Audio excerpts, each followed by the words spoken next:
So one of the most common questions that I get asked as a plastic surgeon is how do I know what procedure I need when it comes to facial rejuvenation?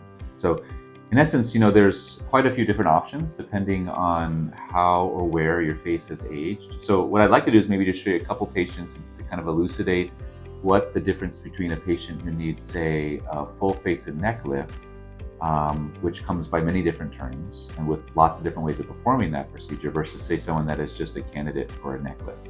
So what I'm going to do is let's look at this patient here, and she actually, interestingly, is in her mid-50s. And when I look at her face in particular, what I'm looking at to determine which procedure she's a candidate for has to do with a couple of different things.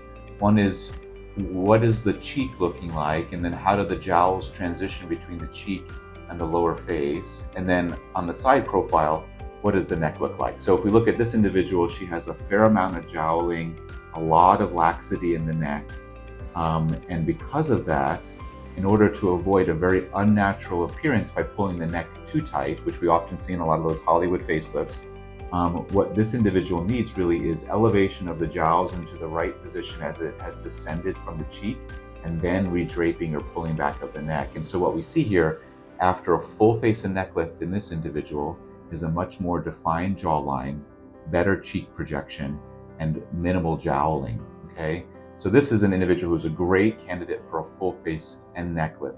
On the front view, it looks like she could be a candidate just for a neck lift, but as you see, the amount of soft tissue, amount of skin laxity here really just makes it that she needs a full face and neck lift. So if we look at, say, a patient who is a candidate just for a neck lift, for example, this is an individual who has very minimal jowling, but a lot of laxity in the neck. So someone like this could get away with, even though being slightly on the heavier side, still get away with just a little bit of submental or chin liposuction or submental liposuction combined with just an isolated neck lift itself.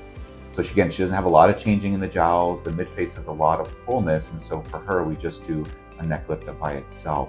The difference between these procedures, this surgery takes about 2 to 2.5 hours. The incision runs around the ear and back into the hairline.